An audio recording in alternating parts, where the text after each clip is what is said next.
Welcome back to the Vera House Podcast. Today, Richmond's very own Butcher Brown is in the building. A genre-bending quintet that's been creating music together since 2009. Widely celebrated as one of Richmond's premier creative music acts, this band brings together top-tier talent. Morgan Burrs on guitar, Corey Fonville on drums, and Tennishu on trumpet, saxophone, and vocals. They are three key parts of the magic. Their sound flows effortlessly from funk to jazz to soulful hip-hop. With 2 appearances on Tiny Desk, NPR even praised Butcher Brown for scoffing at the limitations of genres. They've repped RVA on the world stage when they covered Little Richard's classic Rip It Up for ESPN's Monday Night Football in 2020. With their musical innovation and hometown pride on full display, Butcher Brown embodies the soulful, creative spirit of Richmond, Virginia. They just released their new single at the end of last year titled Hours After, and right now they're getting ready for their upcoming show on January 24th at the National. Butcher Brown and Nate Smith with Plunky and other special guests. We couldn't be more excited and grateful to welcome Marcus, Morgan, and Corey of Butcher Brown to the show. So what's up, fellas? Thank you for being here. Glad to be here. Having us. Yeah, really appreciate it.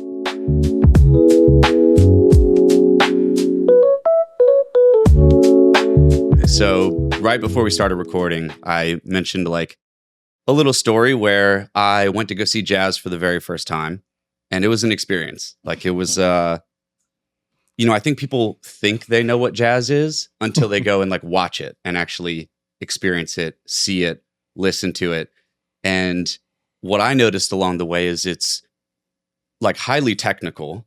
I grew up as a wannabe wanting to be in a band. I'm not a musician like everyone else in this room. But I can have a huge appreciation for watching jazz and seeing the drums and how like all the different musicians riff off of each other. And it's truly just like the essence of improv. So for anybody listening to this, how would you explain jazz music to someone who's never really sat down and listened to it before? It's like I would say it's like verbal music written down. Like if you just did the music and then came back after the fact and wrote it down, that's what it would be. So it's, so for example, like when I was watching, I found myself like watching the drummer and then watching like even like the eye contact between the band members, and they're kind of referencing each other to see what's going on.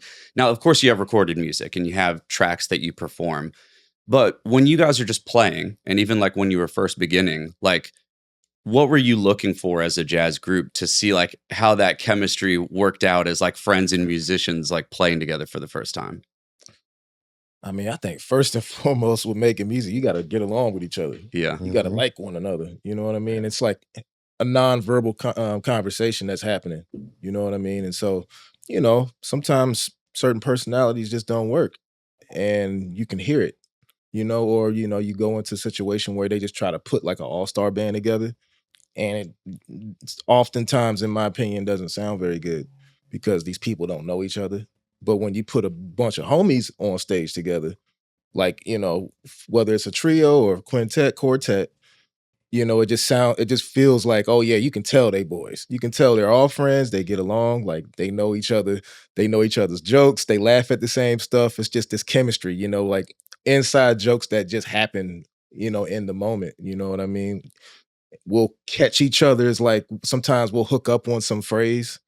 It's almost like you're finishing each other's sentences. Well, like we do that too. Like it's literally the same thing. And I mean we've all heard that music is universal language, and it is a language that you have to learn how to speak and do all of that. However you absorb the music, and so it really is that, we do complete each other's sentences, and we laugh at stuff, and we like complete the phrases they about to play. It's just, and that's super important in jazz. I mean, that's more than,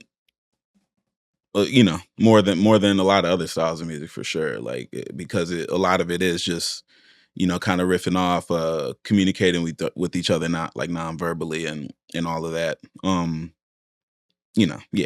That piece is good. Yeah, it's almost like poetry in some way. It's like you could read like one poem and you're like, what is this structure? Or what is this? Or like, what's going on? You could read another poem and maybe that makes sense to somebody, but not somebody else. It's a really fascinating style of music. Yeah, I think I didn't really know that was a part of it. Like you mentioned your first time seeing a jazz show and you just didn't know what was going on. It's kind of the same for me, but I like music, so I wanted to try and appreciate it. I wanted to analyze it. You know, I'm an analytical kind of a guy, so I like to take it in, break it down. But with jazz, I was breaking it down in reference to a typical song structure or the typical structure of a show or a band where every member has their part of that song. And jazz isn't really like that. So you kind of just go into it and you have to forget about all of it and just experience it for what it is, because it's always going to be a little bit different. And like that little bit, when you get in there and you're like, man, I didn't think I was going to like this, but this is amazing. You can't really like put a label on it. It's kind of hard to describe, but people who don't really know music, people who are professionals and people who are like kind of in the middle, they can all have that experience when you go and see a show. Yeah. And I was like, all right, I get it. I see what the hype is about now. You know what it reminds me of? At least when I play with Butcher, and just like, it reminds me of like the And One mixtape tours. Okay. Those guys will get out there and just improvise. Yeah. The whole time, just get creative. Yeah. No one was no look passes. You just dropping dimes, throwing oops, just doing your thing. Like I could just hand it off to Marcus. We may call an audible, hey yo, lay out. Or I'll just drop out and it might just be drums and bass. Yeah. It's like there's just endless opportunity. None but space and opportunity. But when there's trust. Yeah, that's the thing, is the trust. You can see the chemistry between people on the stage. The musicianship is one thing. You all are super talented, and when you play with different musicians, everybody has their specialty. But like that, I know, like for instance, like if you're playing, I know you can, or you know you can stop playing for a minute and Morgan's going to pick it up. And then Tennishu is going to finish it off. And then y'all going to jump back into the song where it began maybe 2 or 3 minutes later. And everybody's like, mind's blown. Yeah. But you didn't plan it. But because you all know each other, it sounds like you just did it without thinking it. So much fun that way. Yeah. It's cool, man. It's very cool. It's fun. It takes a lot to get there. But like, once you get there, you can develop that same relationship with all kinds of musicians. That's the fun part to me. It's just having that secondary mode of communication. So we could communicate verbally, like with English or whatever language, or we could just play music because we both know it to that same degree. And we can use it emotionally. We can use it to send messages. We can use it to make fun of each other. And it's all nonverbal. And for the most part, it's all just musicians. Like we're, you know what I mean? We went to school. We've been doing it since, I've been playing music since I was 11, and I'm 40. So like just being able to recognize like a bass player beating up a drummer as a trumpet player, to me is kind of like no one else sees that, dude. You've been doing this for a minute. But it's like I can tell he's antagonizing him, like bully ball. But we're in the middle of a show, you know. This is being in that. It's almost like knowing another language and going to that country. You can see things that you wouldn't be able to see if you couldn't speak that language. Yeah.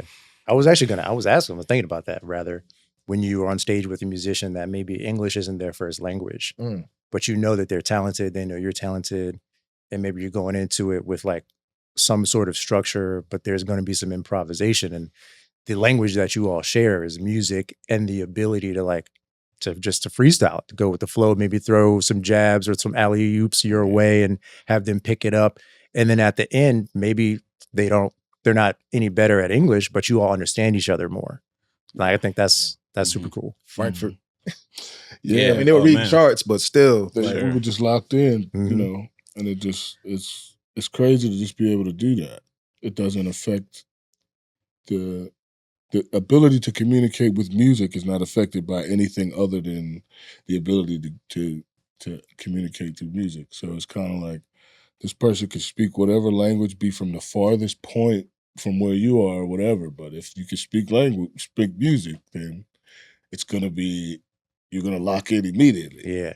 I think one thing to point out is, like in jazz, and at least what I've picked up just from listening to all of you and also just learning about the genre, is that it's different from other genres where you guys have like many projects. You work with all types of like different musicians and different artists and different projects and different bands. Can you maybe speak to that a little bit? Like, where does it come from that like exploration of language, almost like different people with different styles, with different instruments, because I guess is different than just like a band, right? It's not like the Red Hot Chili Peppers where, you know, you go hear their top 10 songs and it's the same thing every time. That was one big thing that stood out to me about jazz and just this whole genre in general is the huge variety of like collaboration that goes on within the genre.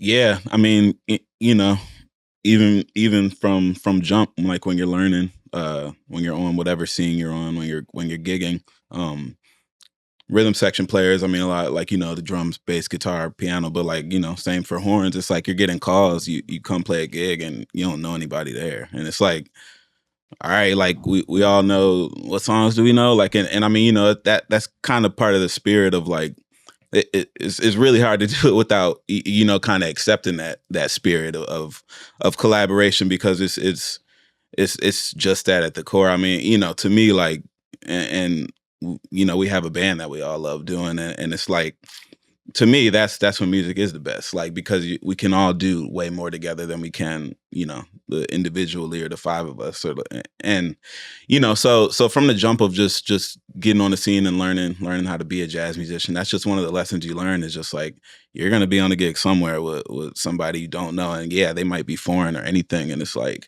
you gotta, like, you know, figure out what you know, like figure out where y'all intersect with each other versus like how y'all are different, just kind of figure that out. And yeah, that's a heavy part of the spirit of it for sure. And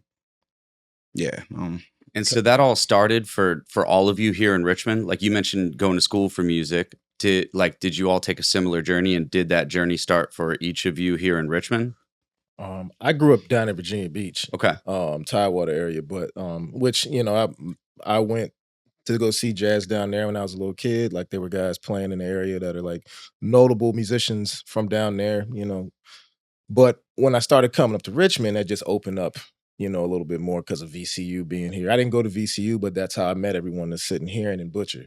So because there was just more of a music community, like a area that like you can go see things, like whether it was over near the Devil's Triangle or, you know, was it Carey Street Cafe or like the Camel or Cafe Strange Medium. yeah. Just those old spots, man, and it was like so cool to see that and live bands, you know. But anyway, yeah, I mean, there was always like a avant-garde scene too, I feel like, back in the day. Like, and I used to go, you know, my boy Billy Williams, who's a great drummer, was playing a lot around here with Tennishu when he was just playing trumpet, Alan Parker and Matt Hall. It was like Bogarts to the team. Bogarts, that's a throwback. Yeah. Richmond has always had like the art stuff, like high grade. Like, it's always just been like people who Bogarts and Cafe Diem were like examples to me of like when musicians, it was about making money to pay rent, but it was like, it's still gonna be cool. And like, we're still gonna take it serious. And that would funnel into like festivals like Bonnaroo and funnel into all the other stuff, because those dudes would come hang out at Diem during the week when it wasn't festival season. And then when it was festival season, that's the band that's gonna.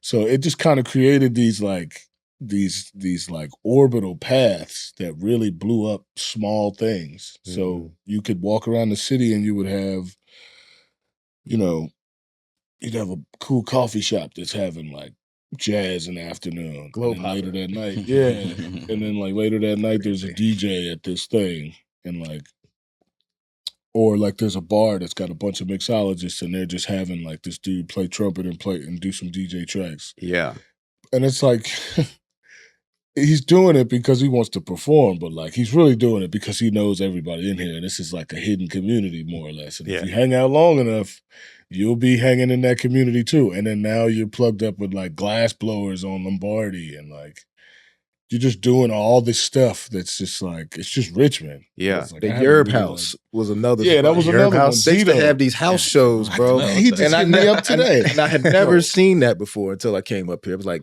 it was so punk rock. So like, just totally gritty. We know about the house parties. You know, kid was wearing sambas before sambas became cool again. Fixed gear bikes, and then Yerb House. Oh, hipster town, man. Balasso, R.I.P. Balasso. Yeah. that spot. That's where you can really get creative, man. Yeah. I mean, you know, so much music. It was so much because you had a dude that was just a rocker. He was just a dude who just wanted to rock the boat, like a life rocker. Yeah, He wasn't man. about music. He just wanted to Life kinda, rocker. throw some rocks in the dryer and see what happened. Dude. And he was the one in charge of the music, and he was also lit. So like he was on the like folk festival committee. So he was like in charge of a lot of different projects that brought a lot of different things together. And he was curating the music for Balaso. So there was a big run there where Balaso had the baddest music, had the biggest crowds, the baddest bartenders, and it was just a spot. It was a spot right there. And it prime turned location. into like, and I'm like, that's because Chris was bringing all that music in there. Yeah. And all these people coming from all these different angles were mixing and mingling. And they're like, you were at that show? I wanted to go to that. And then like now you... And he had running series, you know, poetry, music, dancing. Like, it was just like a period where there was a lot of people who really cared about the quality of it or in charge of it. And they put it together and it was like a huge thing. And Richmond just like always has had that. There's always been killers in that way of like, we're going to have this going on, we're going to have this going on, we're going to have this, and then it's just like this quiet hub bubbling. Now it's at the point where everybody knows they're putting CarMax Park. Secrets out. Man, it's so funny because like kind of circling back to the jazz thing, like anybody that came up, I think, at least from my perspective, playing jazz here, you were pretty well versed in other music too, because, you know, jazz wasn't the biggest thing here. So you were playing funk gigs. You know, cats was kind of musical chameleons. You Yeah. need to do what you had to do, right? If you Yeah. want to stay relevant. And also it was fun and to keep play getting that gigs. music. You know, Switch it up if yeah. if jazz is like your mainstay, like where you usually play shows is in the jazz format.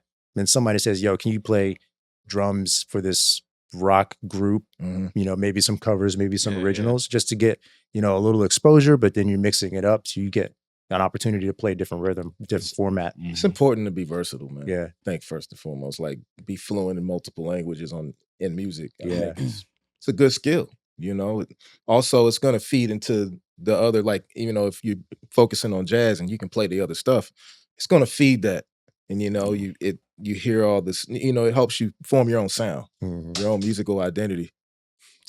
You ever watch Drumeo? I'm sure you have, right? Yeah. Like some of the best episodes of that are like jazz drummers covering like heavy metal songs. Right. Sarah It's Carlin like, was on there. it's so cool. Yeah. I love watching those, man. Yeah. Those are They've so never sick. heard the song before and they go up there and they just play. Yep. You know, and they just open their ears up and just get creative, listen.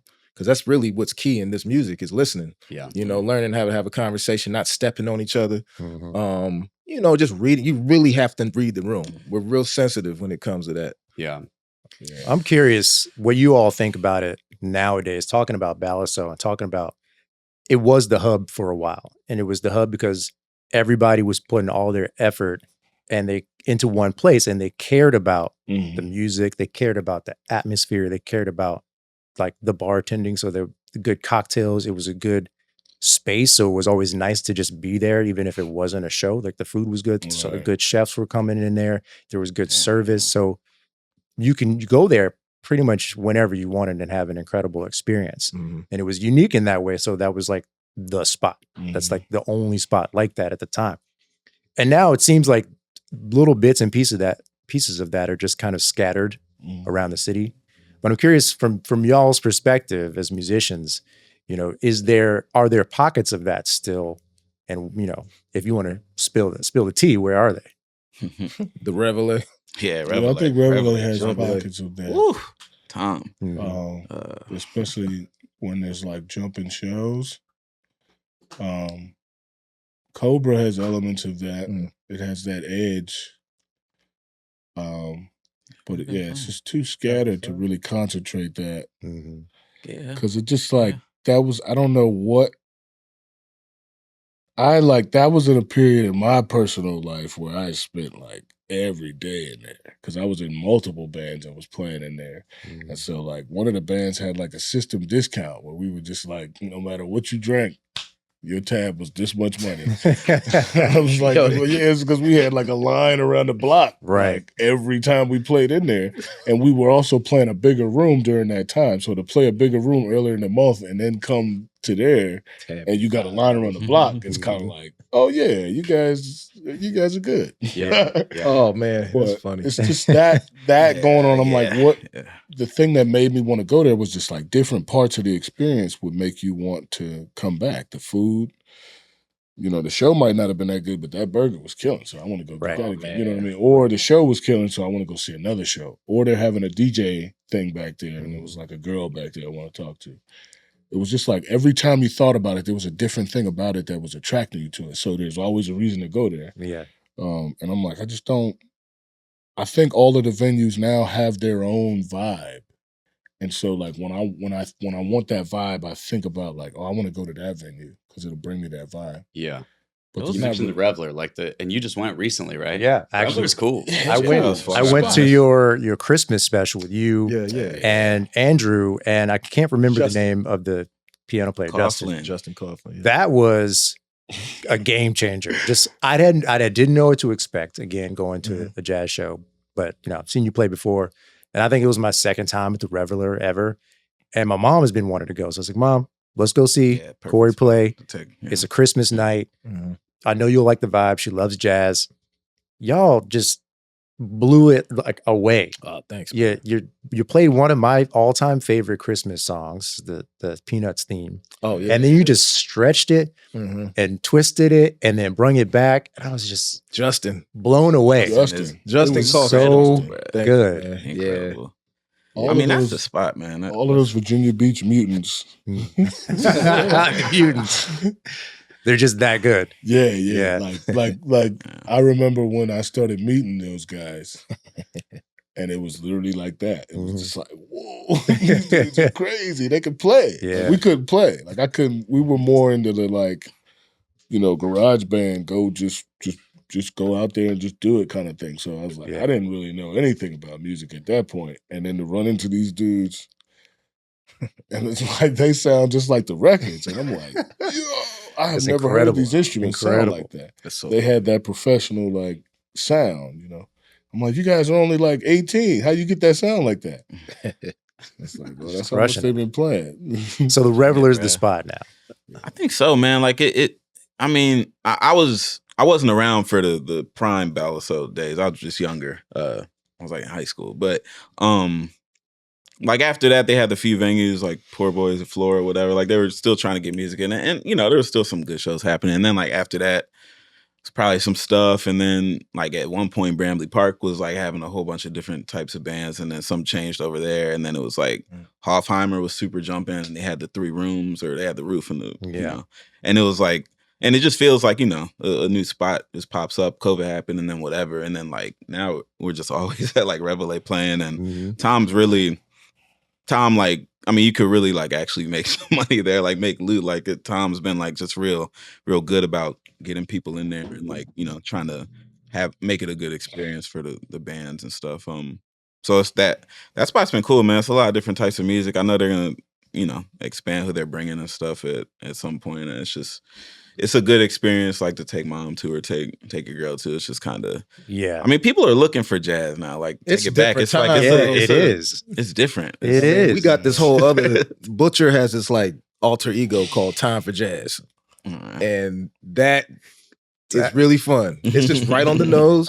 It came from that meme where he's like, you Snoop joint? The Snoop one. He's like, you 40 trying to rap. Nah, pack it up, time for jazz. Pack it up. Pack it up. But it's just like, we've been ready for this. Yeah. And I feel like I've noticed, I don't know about y'all, like our peers, their ears are starting to mature a little bit. They don't just want rap. They want a different experience. And it's just like, oh man, we've been here. Mm-hmm. And now I'm noticing younger people coming out.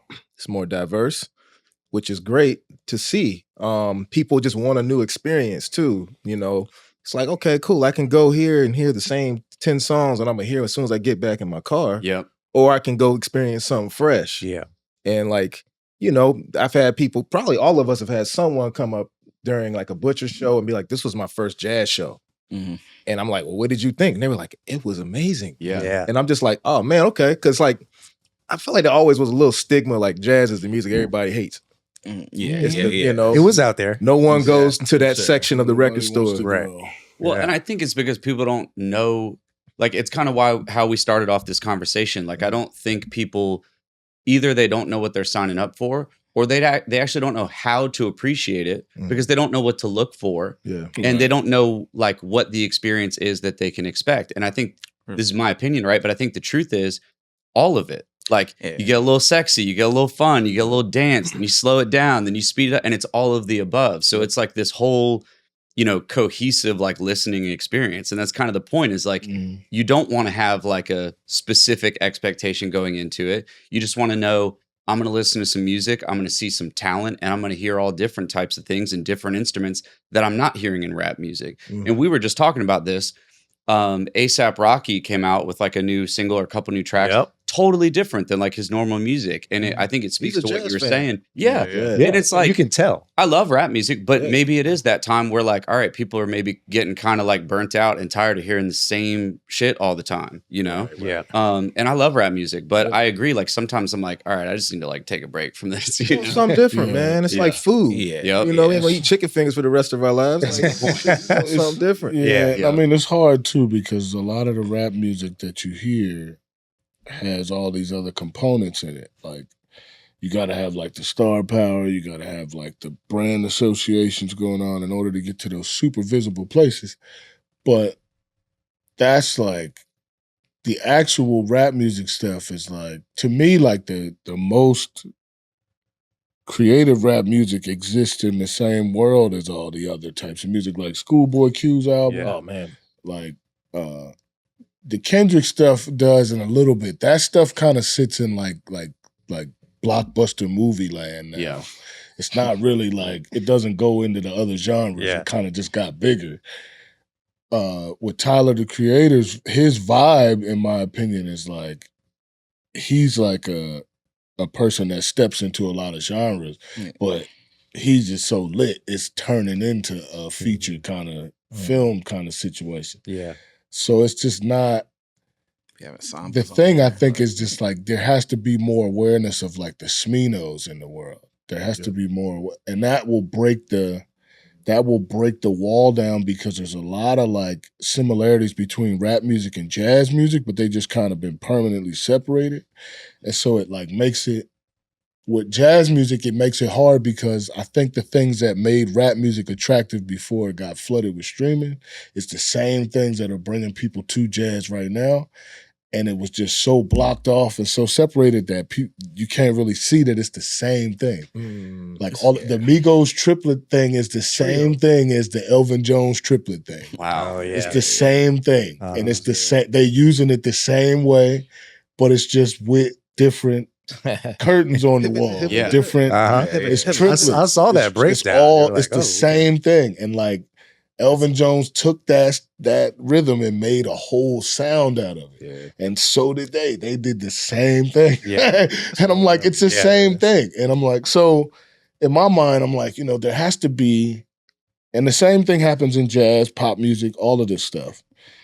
It just has to, there's certain stuff that gets pushed, and then there's certain stuff that doesn't get any attention because it's not easily pushable. Which is not a good thing or a bad thing. I think that that's just how the commerce and the music intersect with each other. But like, if that awareness could get to the consumer, I think that would make a much more rich listening experience. Because there's a lot of records out there, and there's a lot of artists that don't want to do the commercial dance, but they make records that really will connect with a ton of people, and they just don't get the look just because it's like we can't spend labor resources on it. We can't. We just can't because it goes against these people's job, and like we'll lose the money and we gotta fire people if we don't do what we think is best. And like, but on the flip, this person's about to get ignored and they would smash this. You just gotta be willing to gamble, and y'all don't have the room to gamble right now. I guess that's part of like the collaboration too of like, like being, a solo jazz artist or collaborative jazz artist, you're like looking for these opportunities to bend genres and participate in other things like Monday Night Football or a movie soundtrack or a rap song or all of the above, right? How did the Monday Night Football thing happen? That was through Concord. Yeah, label rec. I think so. I think it's just Cool. kind of Publishing. somebody over Somebody there at was like, ESPN, got I the think, band. was a fan of ours. Somebody over in the music side just happened to like Butcher Brown. Yeah. When it got brought up, were you guys immediately like, we're in? Pretty much. Yeah, it was So just, fast. you know, During COVID, bro. It was like Yeah. super. It was during COVID? super During- quick. Okay. This was like Yeah. fall 2020. Yeah. Okay. Wow. So no vaccine, none of that even was a thing. We were just like, Just in the house indefinitely and Yeah. looking for stuff to play with. Yeah. And we had like an official thing like that. And it was like, oh. yeah. Okay. So, We're that's just like, light at the end yeah, of we the could do tunnel. that. Yeah, That's giving cool. you some Like, excitement. Yeah. Man, That's it's cool. such a weird time. How was it received? Did you get any feedback from like Oh, man. peers, from Oh, people online? It was such a weird time because I feel like everybody was just dealing with their own personal stuff. So it was like, I think they were like, yeah, it was cool, but then it was done. it was cool. Mm, There it was was a cool. lot of people that would reach out and say, I saw the commercial again. Or like the neighbor across the street from DJ. He always used to get on me because I'd park in his parking spot. And, you know, when he get off work, he want to park his truck. You know what I'm saying? So, but then one day he would come over and I thought he was kind of be like, we need to get these cars. But he was like, man, we just saw the commercial. That's wild. We just saw y'all on TV. This what y'all been doing in this house, huh? And it's like, yeah, this what we've been doing in this house is recording and working and trying to get that. Yeah. When you did that, so did you all get together in a studio? Yeah. We got together at Devon's house, and I mean, we had been recording remotely. I mean, we were basically like just accepting we were in each other's bubble or whatever. Like, I mean, and obviously we were gonna do that, so whatever. But Yeah, to get the best get the best results Yeah. out of it. Yeah. and we did some extra stuff at home, like too, I think, or we might have sent stuff back like after the initial session, started recording at home remotely. But like, yeah, just got together, banging out. There's actually we did a few versions. Man, the other one. There's one version that we did that sounded very Sauced out. cultured. It was fly. Yeah. But Yeah. and they were like, we need was y'all too to greasy. like. It was too good. It was too good. Too funky. Too greasy. It was Yeah. too country. Too like it was just too like Virginia. Sad. Too It would have been Richmond. a It was great just like- it would have been a great commercial release. Like if we were really gonna just step out and Yeah. just do a record with Little Richard's estate. yeah, But since it was going on TV and doing all this stuff, they were just like, that's a little too. They're not ready for I that. mean, It's so like okay. Yeah, we can. I mean, real quick, like that was a situation where being fluent because like yeah. they wanted Yeah. Chuck Berry, they wanted like boogie woogie, like shuffle rock, like old 1950s rock. Mhm. So it's like you really had to put on this other hat. It wasn't about us being Butcher Brown. Yeah. It was like, no, we're acting, we're playing a role right now. And so I remember like Morgan had to like be Chuck Berry. Yeah, no, it Like was in there. he didn't know all that. He didn't know the jazz language that existed in 1980, between 1980 and 2000, whatever. Right now, like it was prior to that. He had to stick in that little time frame. And same with me, because like they wanted this very specific thing. I feel like that right there, like explaining that is like very close to like talking about the essence of jazz, right? So like being the artist who can like pick that up and being like, yeah, I can pick that up and I can do that. Mhm. You know, whereas For like, sure. yeah, maybe a different typical artist in another genre wouldn't do that. They wouldn't bend genres or Oh, go yeah. visit some other style and pick it up and say, yeah, I could definitely pick that up, learn it, enjoy it, riff with it, and we could come up with something cool, you know? Right. I think it's a good way to like, yeah, it's like the gateway into jazz, like helping people understand that it's, yeah, like, so of course you guys call yourself a band, right? But it's almost like it's like a collective. It's like it's like different than a typical band. We're producers, band, kind of a lot of different hats that we wear. You know, we're all like just creative in our own ways. So are you guys pretty hands-on in like the production process?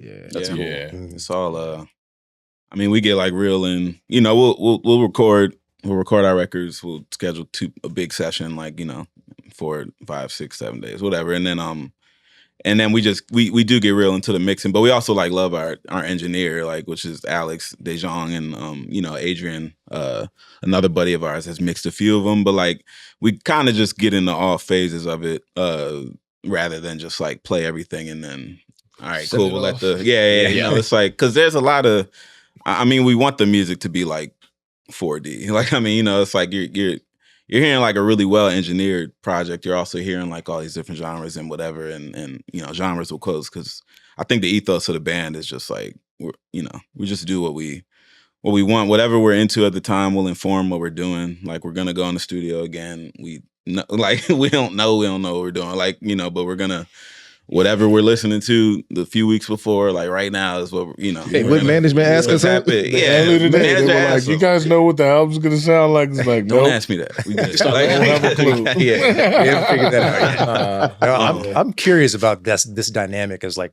more of a collective and not a traditional band in a lot of ways, because y'all have your own projects. You all come from different backgrounds. I know you've been like playing together for a long time, and we're talking about how being really close and knowing your bandmates and knowing how you all play together has a lot to do with you all being able to riff and freestyle at a live show. I can imagine that it wasn't always like that.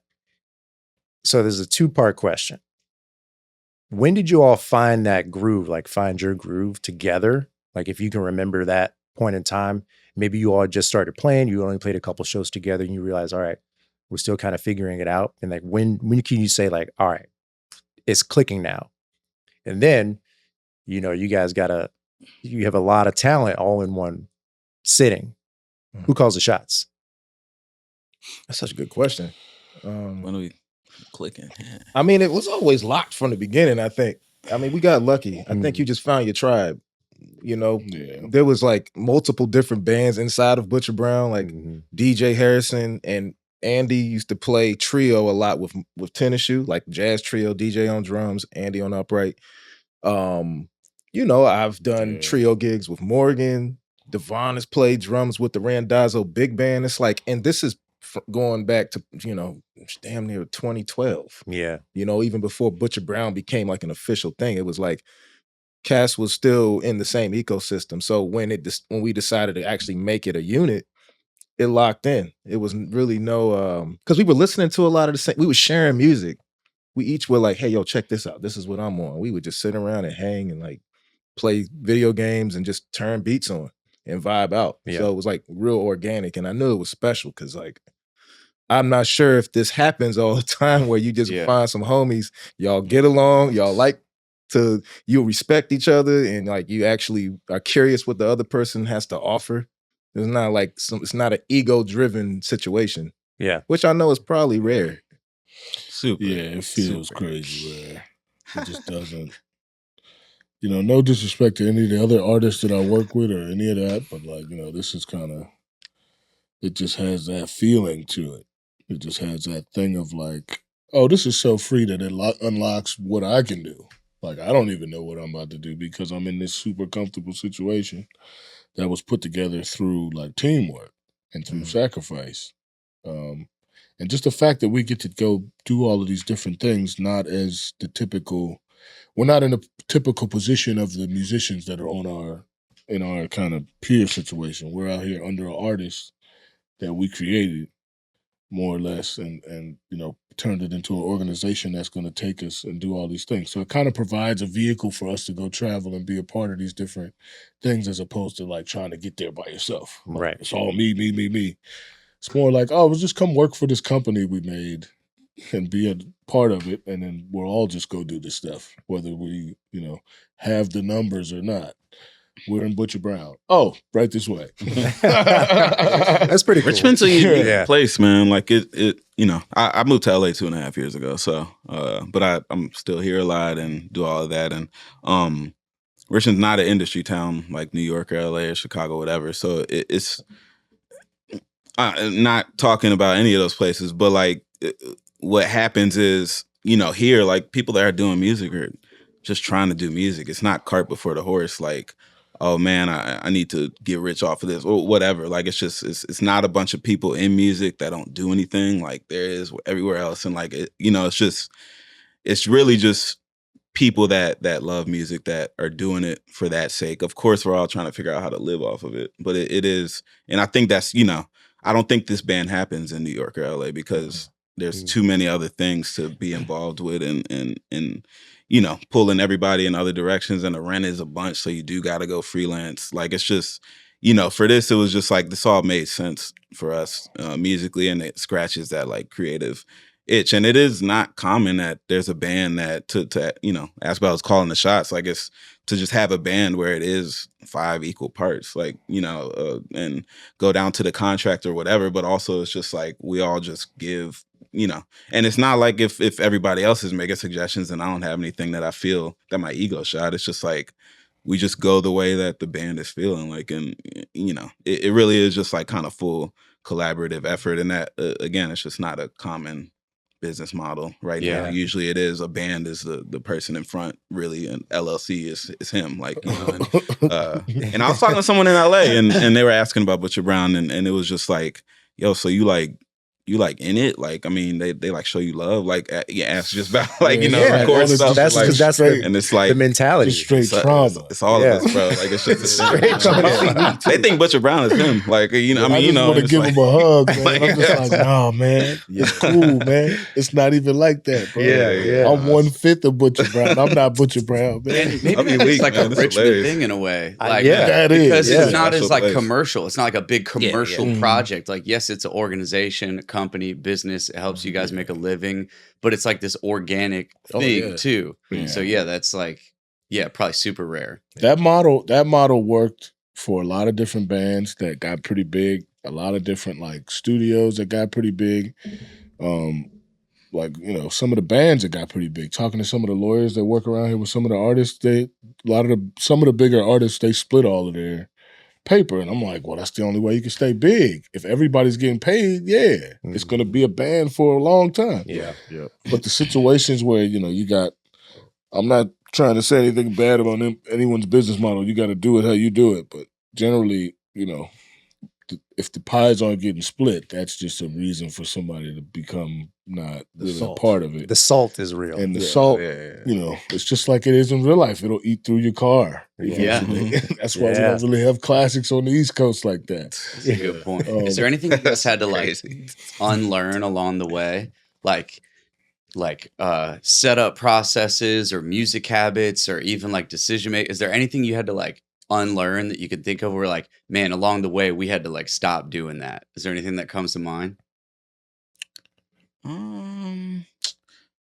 I felt like when I joined the band, I dropped out of school like to do the band basically. So yeah, it was cool. I was hyped. When I came into the band, it'll go back to the jazz combo. There's a lot of stuff that you learn about jazz, classical music, just music in general when you're in music school. There's ways that music's been looked at for years and whatever, and there's a whole bunch of like, you can't do this, you can't do that. Like, jazz is this, it's not that. Like, and this all contributes to the convo that we have about people not thinking that jazz is this or this. And when you ask the question, it's like, to me, jazz is more than you know. Like, jazz is a whole bunch of stuff, and like you got people that are, you know, pulling up instrumentals on YouTube and like listening to samba and bossa nova stuff, and they're like, yeah, I like that. And it's like, yeah, that's all jazz. It's always all been a part of all of it. And jazz has always been fusion, where there's mad genres and mad like influences from wherever going on.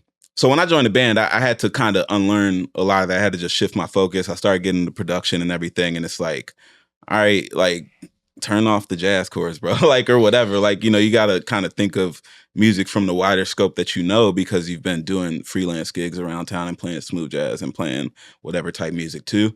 So I had to kind of just widen the scope and unlearn a bunch of whatever other stuff from school. I learned a lot of great things going to VCU too, but it's just like, again, for the band, but like coming into the band, like whatever, how my thoughts have formed is just like, music should be, you know, inclusive and you know, you could find it's more fun for me to find similarities and things rather than the differences and similarities between genres and similarities between whatever the spirit of jazz music and the improv and everything. Like, we play a lot of different types of music. We just try to take that spirit and kind of spread it, just like put it through our lens, and it becomes to us, we're still playing jazz. It's all jazz adjacent and whatever. Like, no point in yelling at somebody that it's like, that's not real. Right. It's like, who's making these? Who's making these rules? You know what Miles Davis will be doing right now if he was like, what type of music? Like, he was already going towards the crazy fusion,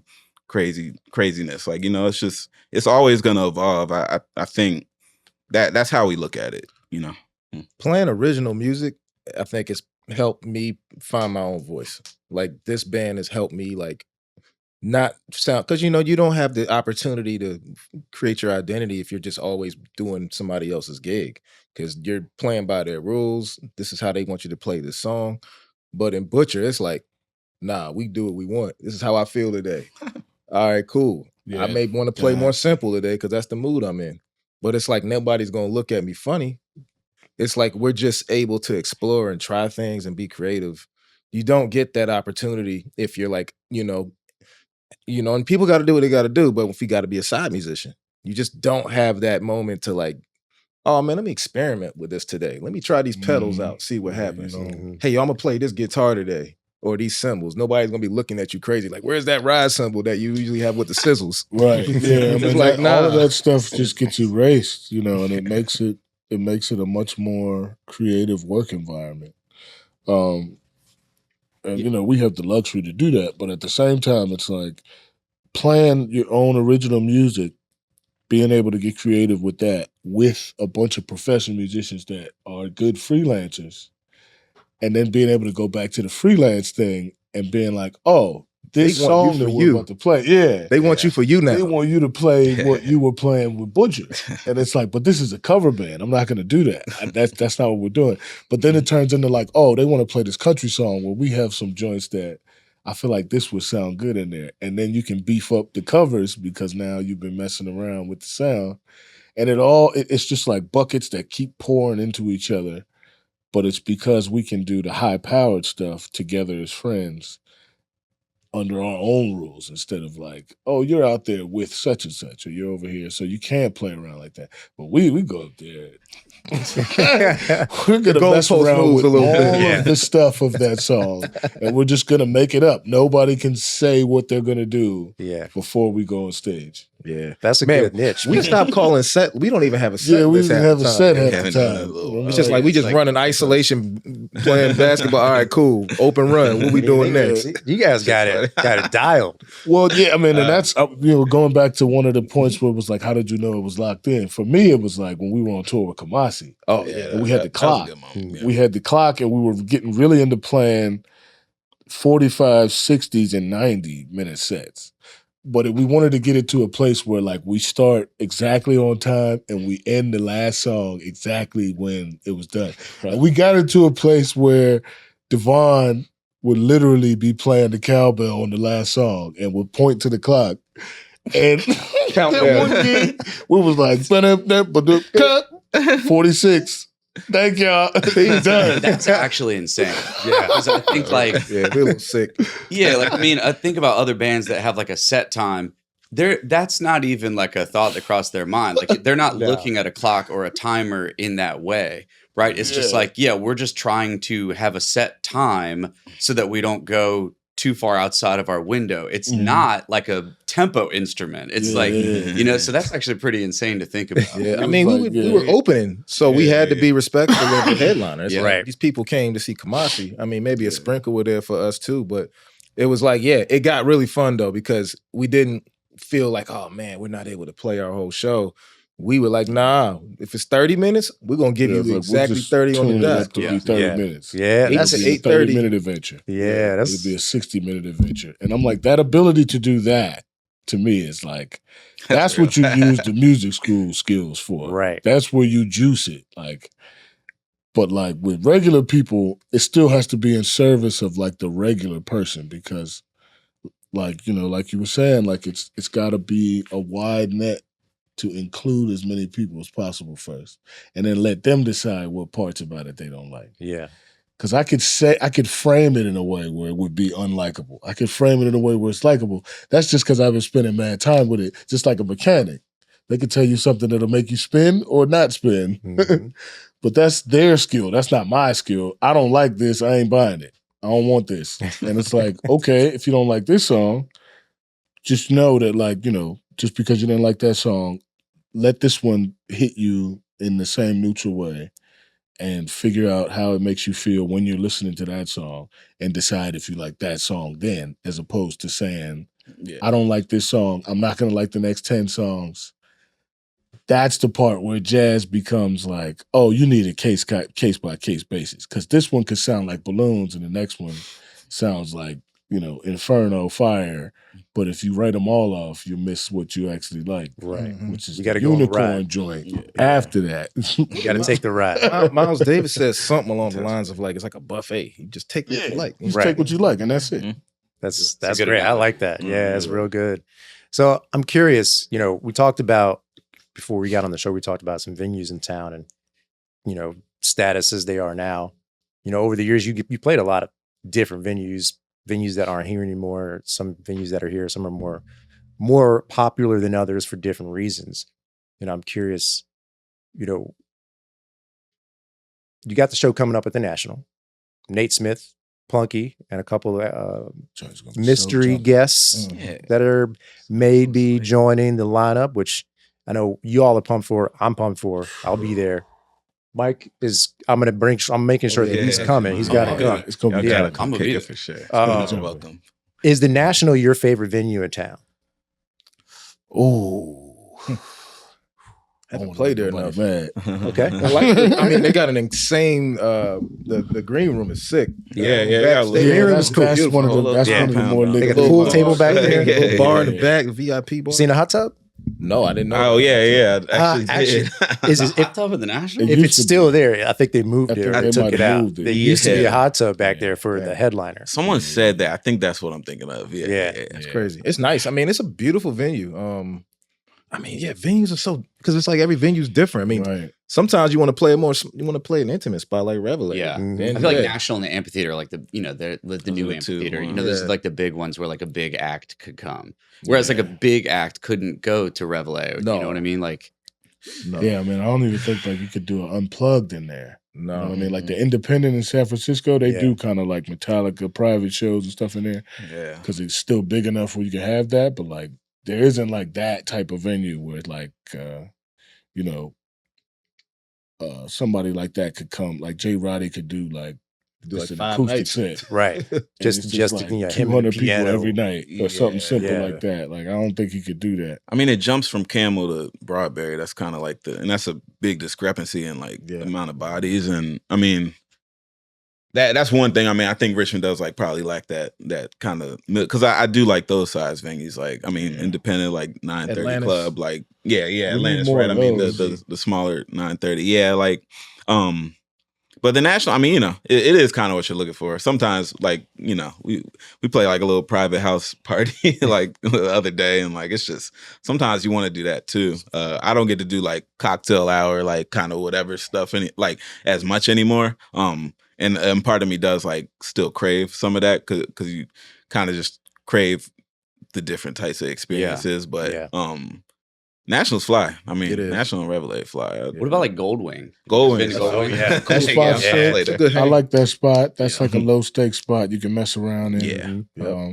That's a good vibe too because you could just come in there, get a drink, and leave. Yeah. It's very transient, which is that's a good place for it to be transient too Locations. because there's a lot of stuff over there. That was the first spot last year, 2025, when I realized that what you were saying earlier, like people our age or your audience that are around the same age, their ears are maturing and they're looking for that now. They don't always want to go to the bottom or go to a club or go to a game room or whatnot.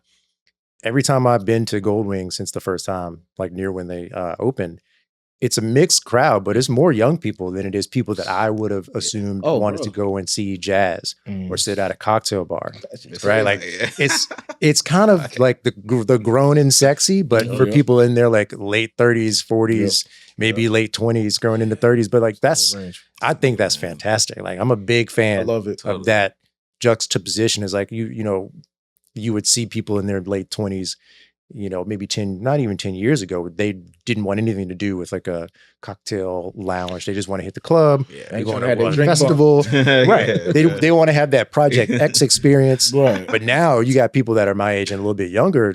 That's what they want. Like the bars where you can go and like play games and, you know, take shots. That's cool and all, but let's be real, it's a little played out and like some varieties well overdue. That's what people want. Right. Yeah. Everybody don't want to have a drink in their hand and somebody bumping them or the floor slippery. Yeah. Oh, the slippery floor. I mean, it's a vibe too sometimes.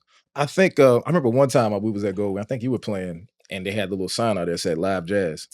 And there was these young ladies just walking by, I don't know, in their 20s, and they saw the sign. It was like, live jazz?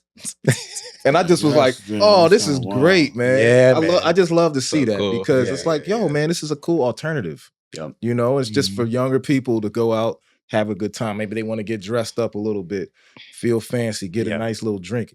The service is going to be a little different too. Like, I don't know, treat yourself. Yeah. And you hear some new music. Yeah. Yep.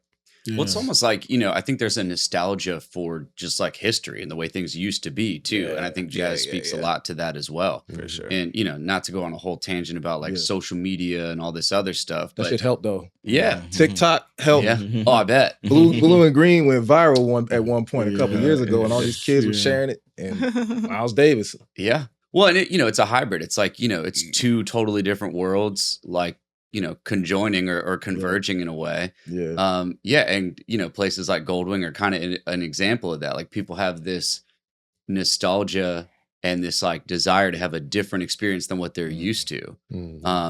Different than the typical, like going to just a regular bar and either like it's music over the speakers that's super loud with football on the televisions, right? Or whatever. There's a lot going on. Yeah. Whereas like you could go to Goldwing and maybe like the reason you went there wasn't to listen to jazz, but you can go there and then that's a benefit or a compliment to the original reason you went there. And then you discover like, wow, that was a way better experience than what I was going to do. Yeah. Right. Yeah. That's a big thing in Richmond. That situation is always like, oh, what I was gonna do is not as cool as what I'm doing now. Right. I'm like, yeah, that's why we need to have them bars sprinkled throughout the areas.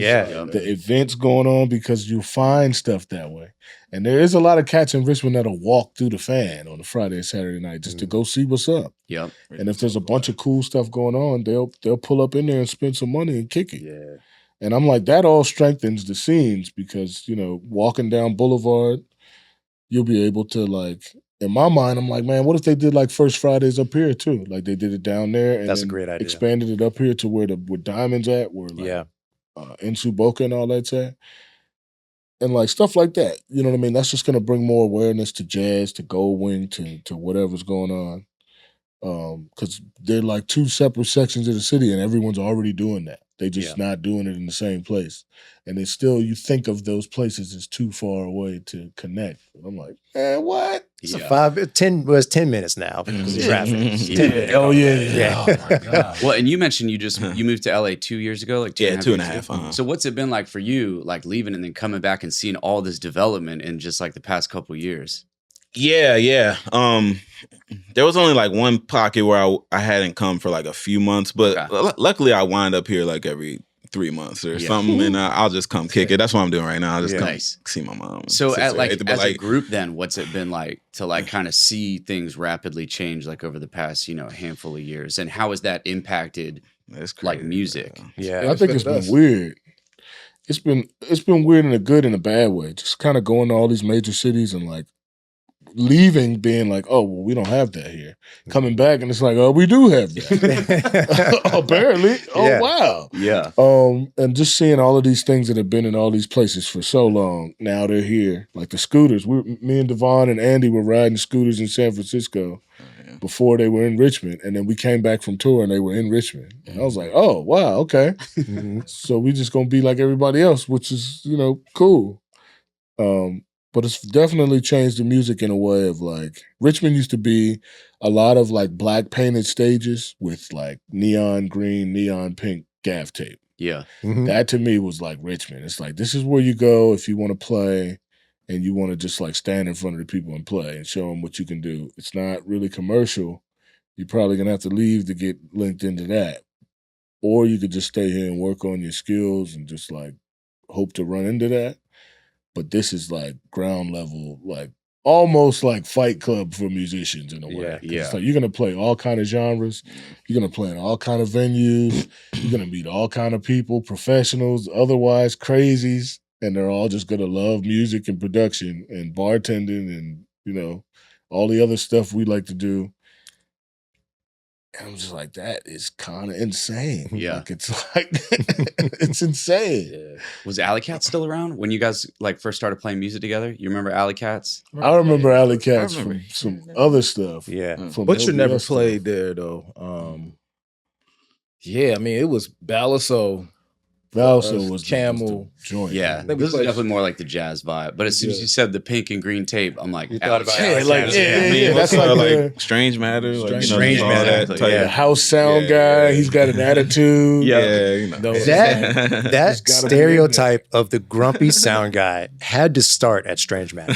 Like nationwide, it was that dude. It had to be because like everywhere you went after you went to Strange Matter, it was one of those guys that was just former rock star, was in a band that split up 8 times, wears a black hoodie Yeah. 24/7, Yeah. has a busted pair of tennis shoes, is really good, but you never want to work with them. That is absolutely a thing. 1000%. That's good. I will say, because there's going to be some engineers that are going to be mad if I don't say this. Shout out to Zach Cryptic. Oh Shout out to man, Camden we Peter. love our engineers, bro. We love dude. a lot of the venue engineers, when you run into them, they just been dealing with bands that have just been getting wasted, drunk, high all day, and they were supposed to follow a schedule that was sent out weeks ago, and they didn't do it. You know what I mean? It's Yeah. I will say, as much as an attitude as the soundmen, and that is a thing, that is absolutely a thing. But as much attitude as those soundmen have given musicians and bands and artists, bands have given it right Yeah. back. Yo, That's true. the hands That's have true. made engineers' There's a reason. lives horrible. Yeah, there's a reason they're jaded. near impossible task sometimes, and like I they just be getting definitely it done before 7 you know. o'clock. Yeah. And I'm like, I have a soft spot for like front of the house guys at venues now because I understand, you know, man, you don't know anything about this group. They showing up either late, don't, you know, being assholes to them. Like, Yeah. you know, after, you know, you might be excited about doing this job at first, but over time it's like, all right, man, Yeah. I'm getting punched in the face Mm. every week by some random band Yeah. that I never heard of, and they're being jerks. After a while, Yeah. you just get jaded, You and get then you're just jaded. like, all right, who are y'all? we Who's this band? we've all snapped on them too. Like you know, Right. sometimes it just is what it like. It's like, all right, bro, we got to get something done. Like I feel Move you, us bro. so- Like you know, like so we've all snapped, but we definitely and we started traveling with engineer like a while ago, just after we did a Europe tour when we met a bunch of where we just had to meet a new sound man. Everything that was so stressful. Well, yeah, bro. so what, you But got some stories from the Europe tour? Just man, it's tough, they, bro. you know, That was we're, tough. They don't know us. Americans Yeah. love bass. Yeah. And so bass is its Drums, turn own it up. engineering monster to handle. Like it's a separate section of the mix almost. And so, you know, a lot of the rooms are also in buildings that were built before they had like HVAC running through them. So there wasn't a lot of like acoustical, thought. I don't want to say that because, it makes it sound like they wasn't thinking about it. They just weren't designing the building for that. And so Right. like to then have shows in the room, it makes it difficult when you don't have someone to manage the actual profile of the band sonically. Well, and like jazz has a lot of unique instruments that maybe aren't in those venues every, night Sure. after Right. night. Yeah, So, yeah. and it's just like a compounding problem over time. And that's kind of partly why I want to be like, yeah, they are annoying, but at the same time, Yeah. they, it's that relationship is so wonky just because you have a venue owner. Well, I guess not no more. You have a regional manager from Live Nation, but they'll be breathing down the engineer's neck about the decibel levels because Regional sometimes these venues are in buildings where Yeah, I know, right. they're sharing residents. And so they're like, we made an agreement to stay under 85 decibels.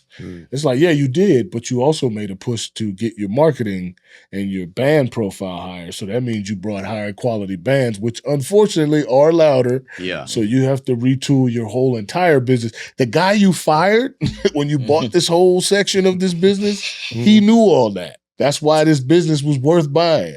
But, those So are we are not talking about a mid to high tier venue in the general vicinity of this podcast. Well, I don't want to say that because it's like true and untrue, but like it all affects those little things of Yeah. like what the genre is, what musicians play where. And it sounds like, you know, it sounds like someone. Sometimes that argument can sound like someone just getting really particular about something. But I'm like, that engineer's attitude is going to shape the whole night, because if no one brings a sound man, he's got to do 3 different bands, Right? with 3 different profiles, 3 levels of organization. One guy sent his whole chart 2 months ago. He's got to dig it out the email because that guy was so early. Not a bad thing, but it is what it is. The other guy never sent it. Oh my God. And he's the headliner. So I got to fight with his manager. And it's just all of these things that go on. Shout out to the sound You know what I mean? Shout out to the the sound man. The sound man. That dude to be on some Superman. Yeah. They are the sixth. They are the sixth person. Yeah. Especially ours. It's like Zach.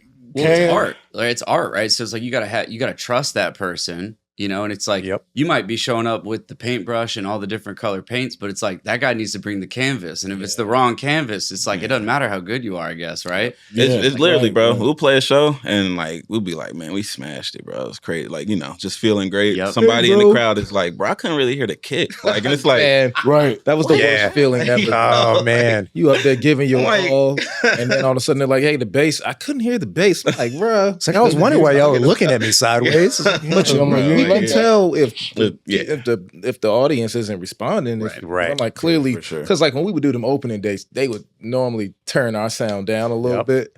When we started breaking our person, oh yeah, that room was going like this the whole time.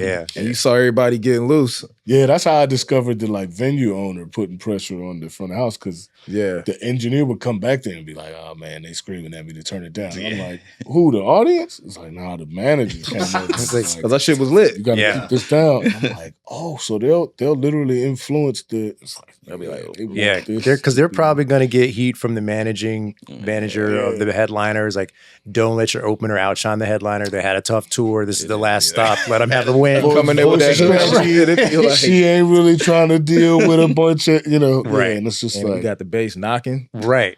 Yeah, that's a big thing too. I think that has a lot of influence over how well your show goes. And I learned that after DJing for I don't know, almost 12 years at this point, but it was a while before I understood that dynamic. And I've had friends that have been in bands, and they have it's built into their sets, built into their show. It's built into their process. Like, you all have a sound engineer that goes along with you on the shows now, because you understand the importance of that. But when I was playing, I got played the National a couple times. I've played Broadberry, played the Camel. You can tell when an engineer knows exactly what the task is, right? Sure. Even if it's an opening act, the opening act's the job is to set the tone. Like, people are queuing up, people are coming in a little later than your set time to see maybe the second act or the closing act, but it's your duty to set the tone. So you come with the right energy, but the sound man has you at level 25 when the headline is going to be at 80.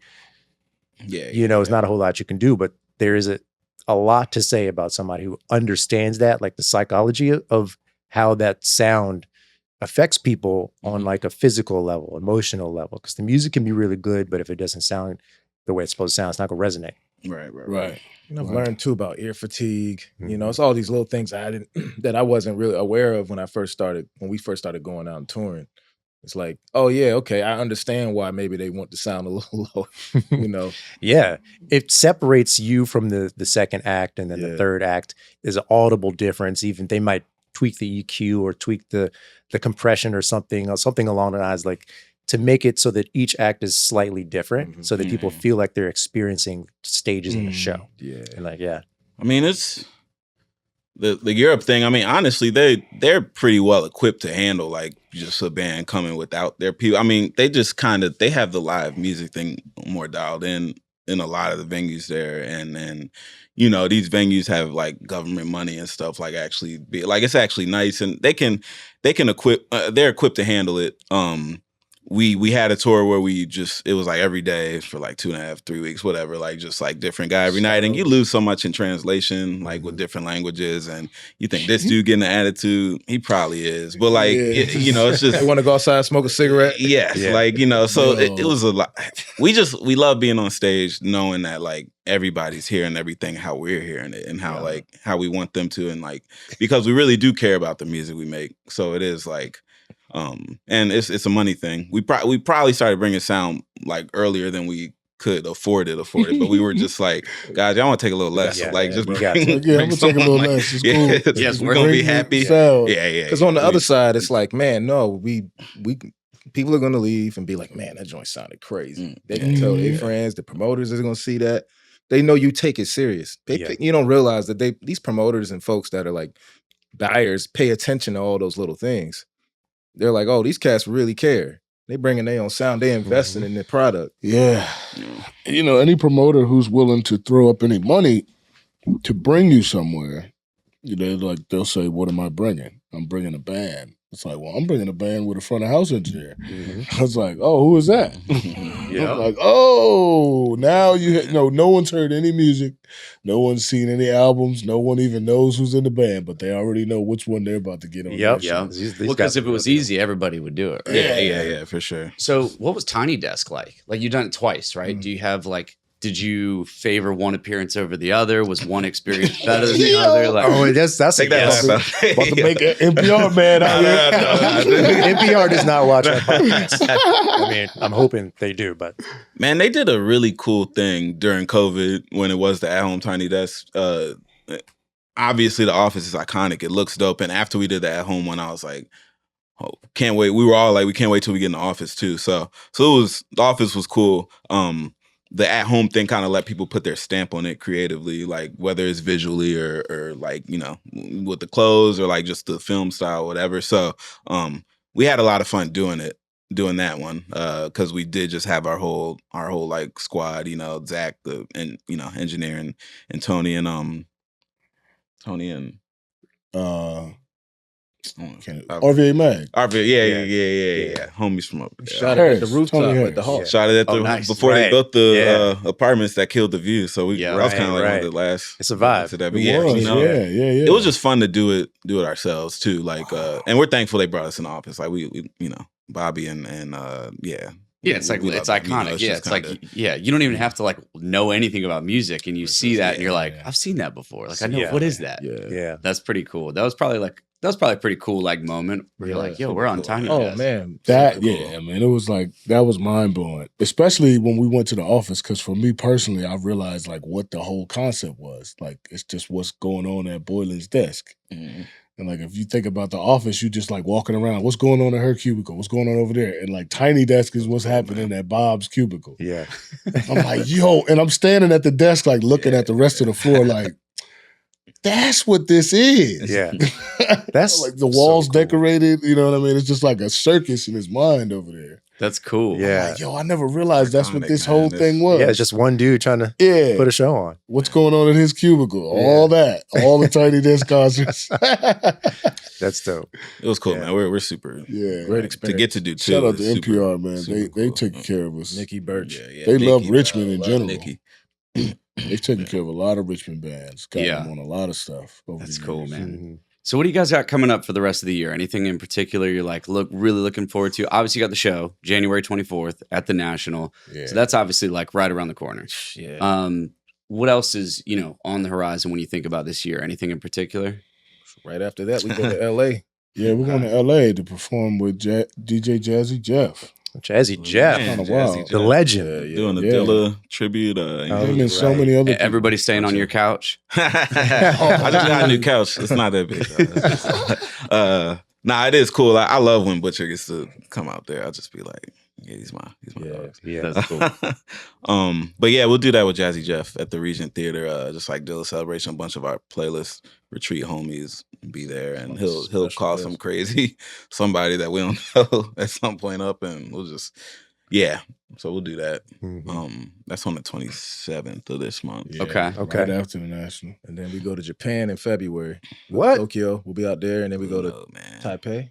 Taipei right after that. That's crazy. Harry's about to quit the podcast and try to go with you guys. For real? That sounds incredible. Yeah, it's gonna be fun, man. It's the first time Butcher's been to Asia. Okay. Yeah. So we getting. I was gonna ask, because that was going to be your first time there. Yeah, it's gonna be the first time. Man, that's first official time. We stayed on the Asian side of Istanbul. Oh, true. Okay. First official performance. Right.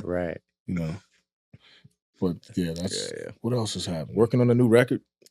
Yeah, get that going. We got a couple records coming. We're playing Jazz Fest in New Orleans. New Orleans Jazz Fest. New Orleans Jazz Fest. Okay. Yeah, with Nick Payton. That'll be crazy. Yeah. Yeah. That's going to be crazy. Yeah, Nick that's is huge. We got something in the works with insane Nicholas. musician. Yeah. Nicholas Payton, great trumpet player. Trumpet, Icon. Rhodes. I heard he plays all of the stuff. Bass. I mean, his dad, bass player. Yeah. He plays electric for sure. Yeah. I heard he plays trumpet, saxophone, flugel, trombone. He plays all of keys it. and trumpet at the same time. What? Yeah, he's doing super both. wild cat. He's insane. That's incredible. We're gonna do some shows. Nick around Payton. here. We'll get him over. But yeah, I mean, shoot, I know there's dates in the summer. The EU dates are gonna start coming in. Usually around this time, we start getting like the Yeah, we gonna email be over blast there. about, hey, Europe. And once you come to Europe for I know 6 there's months, y'all some- cool? Like, no I way. think we have something, the Giles Peterson thing. Oh, yeah. happening in August. Yeah. We Out Here Festival. Yeah. That's in the UK? Yeah, in London. Yeah. But yeah, man, I mean, it's a lot of music, man. We just, like I said, we got next month, we about to start working on a new Butcher record. So yeah, quick turnarounds, man. But yeah, just trying to stay in cruise control, bro. Oh yeah, y'all just rolling right into 2026. Yeah, I'd love to hear it. It's gonna be fun here. Literally. Yeah. What's the best way for everyone to stay tapped in, right? So new record, music, tour dates, all that type of stuff. How can people find you and learn more about everything you have going on?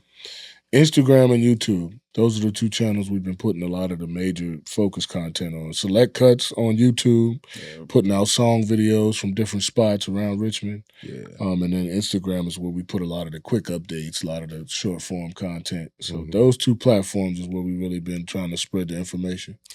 You can find everything at butcherbrown.com. Like if it is just trying to see all of that, because we try to update it and put everything on there too. But like we're gonna go hard on the YouTube thing the next year. We just like the videos we recorded last year, just kind of people like enjoy them, and we want to make sure we give people some good content. Got to give people what they need. Yeah, subscribe to that YouTube channel. Them videos it's gonna go kind of crazy.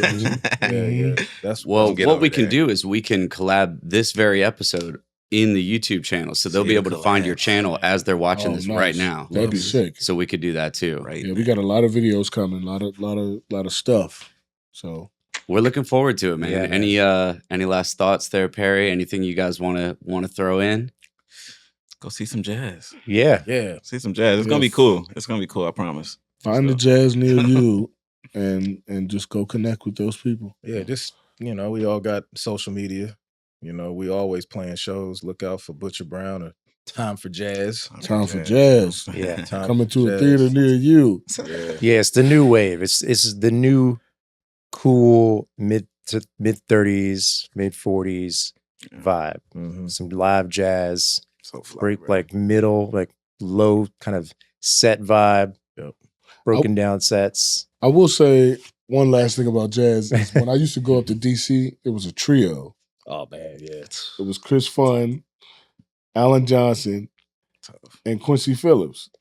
And I remember like that was the first time when they used to play at a spot called Cafe Nema. I believe it was the Young Lions. Yeah. So I always thought jazz was like, you're in a theater, you suit on, jacket, you're a certain vibe. It's just, that was the first time I went up to DC and it was like girls everywhere. It's like cats wearing Jordans, bartender like spinning drinks like it's a house show or something. But this is like straight ahead. They're like chopping up Moment's Notice by Coltrane. It was black. And it's like they playing like the modern jazz sound with the standards, and they're taking the standards with the same level of respect you would an original tune. And so I'm like, that was the first time I really saw that.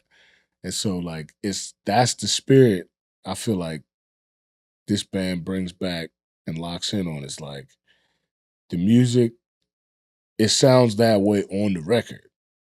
So just know that that's the record. When you go see it live, it's going to be something different. So you got to make sure you go see it live. And if it's over there, you got to go see it over there because it's going to be different. It's going to be different over there. So every time you see it, it's going to be a different representation, different dimension, different sides of what this thing actually is. So I think that that's a good thing to take if you go to find jazz, especially if you don't know who it is or like it's something foreign.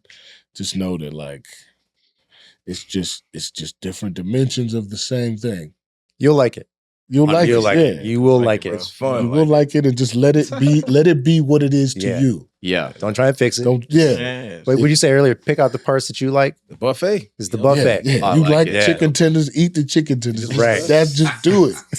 I promise you're gonna like something from the set. Yeah. Yep. One song, maybe two. Yeah. 100%. Or the whole thing. Or the whole You know, thing, it's an bro. experience. Shit. We will include all the projects that you guys have going on, all the information, your website, your social media stuff in the description of this video. And then, yeah, from both of us, man, like, thank you guys for your art, your creativity, your energy, and the difficulty of like creating a market that maybe wasn't so big in Richmond. It's growing. And I would say that Butcher Brown has contributed to that in a big way. So thanks so much for hanging out with us today and having a good conversation. And like, yeah, we really appreciate it. Thank you. Oh, Yeah, man. thanks for having Thank us. you for having us. This podcast was recorded at Vera House Studios in Richmond, Virginia, and produced by Perry Young and Mike Metzger.